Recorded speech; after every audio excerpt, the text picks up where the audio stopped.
예, 시장이 설상가상입니다. 좋은 재료를 찾기 어려운 가운데 악재들이 연속해서 나오고 있는데요. 당장 이제 오늘 또 중요하게 결정될 문제가 일본하고의 관계 화이트리스트 배제 문제잖아요. 관련된 이야기를 중심으로 해서 시장 이야기, 전략 점검하겠습니다.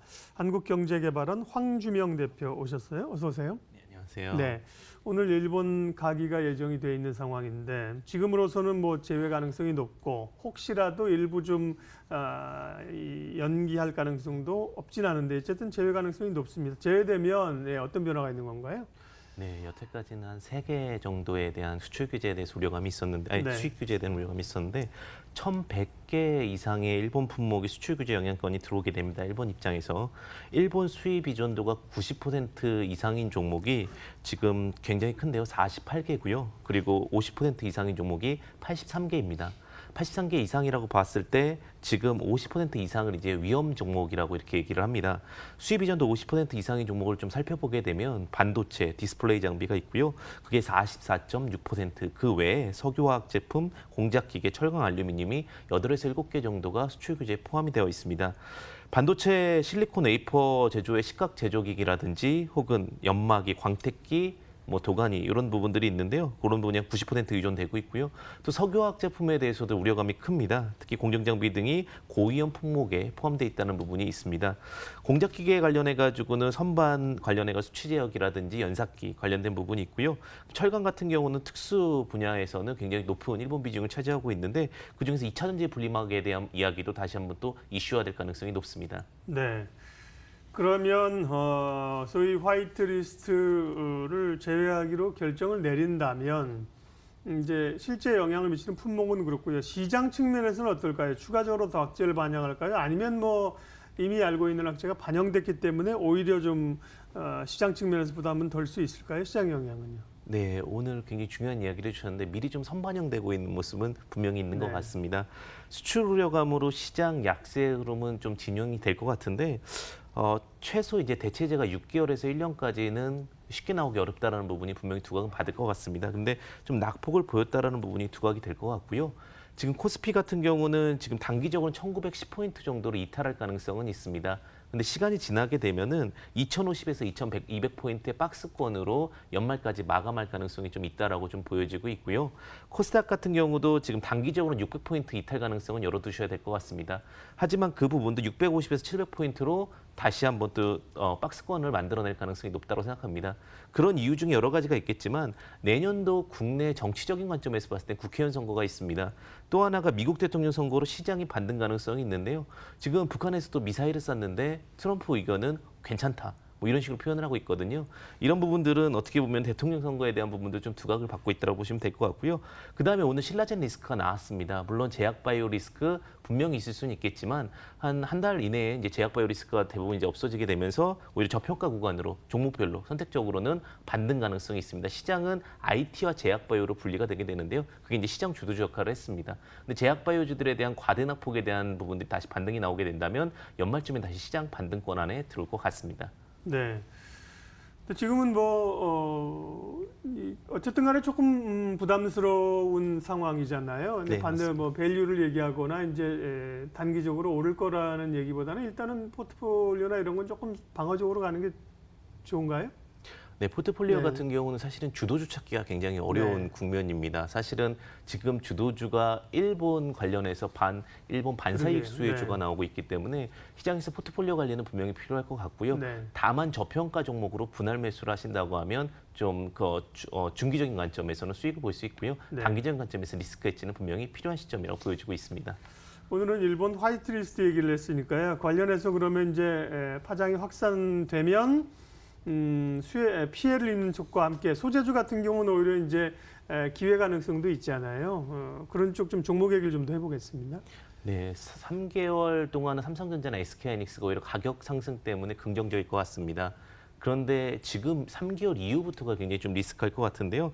SK하이닉스, 삼성전자, 현대차가 문제가 좀 될 것 같습니다. 왜냐하면 우리나라가 대체 가능한다 하더라도 인증이라는 제도가 있습니다. 그래서 인증 제도가 6개월에서 1년 정도 걸리기 때문에 그 부분이 가장 큰 문제고요.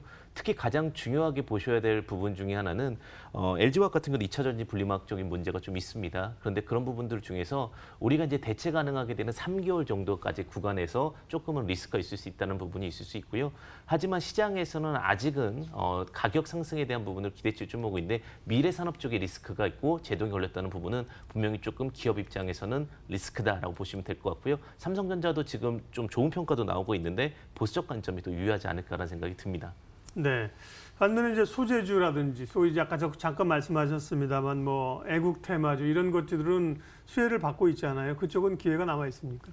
네, 기회가 될 것이라고 보여지고 있습니다. 규모가 커지고 있다는 부분이 수혜가 될 것 같은데요. 네. 세 가지를 보셔야 될 것 같습니다. 실질적으로 국산화가 가능하냐, 그다음 본질적 가치 대비 저평가되었느냐, 마지막으로 매출 성장 가능성인데요. 에칭가스 관련주 중에서는 솔브레인이나 ENF 테크놀로지, 그다음에 감광액 중에서는 동진 세미캠, 금호석유, 보라플로미드 같은 경우는 SK시코론 PI, 그래피는 뭐 구글제지나 나노메딕스.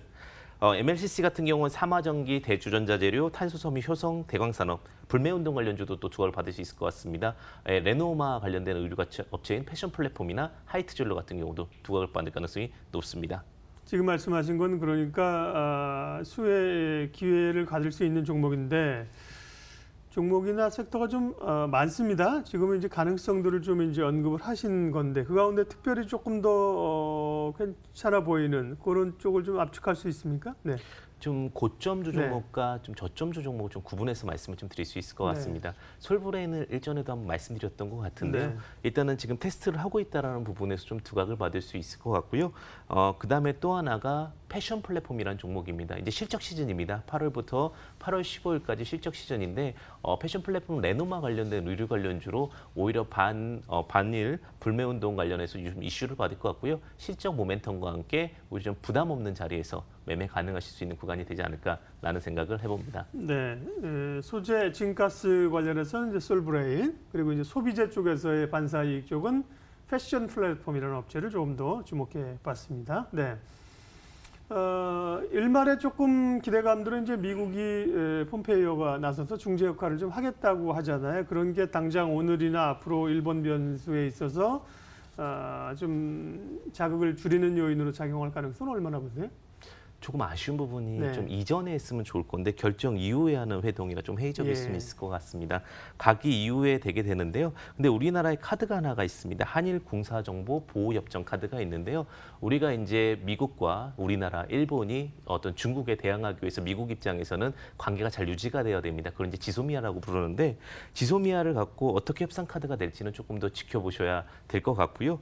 미국의 개입은 일본도 부담감이 분명히 있습니다. 그런 관점에서 봤을 때 만약에 화이트리스트가 된다 하더라도 또다시 절차적인 부분과 과정적인 부분이 있을 것 같습니다. 이 화이트리스트 이후에 바로 이제 지소미아가 8월 24일경 정도에 결정이 또 다시 1년마다 협약이 재계약처럼 되는데 그런 부분들 감안했을 때 아직은 섣불리 움직임에 대해서는 고민을 해보셔야 될 것 같고요.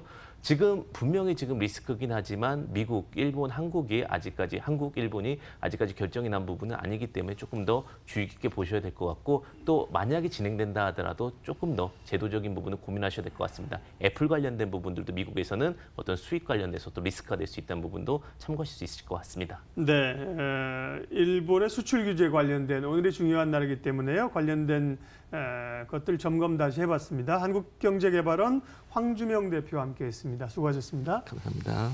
네, 지수 한 번만 보고 마치면 되겠습니다. 코스피 1%, 코스닥 1.68%입니다. 뭐 하락 충격을 받고 있습니다. 장중 끝까지 봐야 되겠지만 어쨌든 초반 충격에서는 조금 줄입니다만 끝까지 오늘 확인이 필요합니다. 출발 마켓은 오늘 순서 여기까지 하겠습니다. 고맙습니다.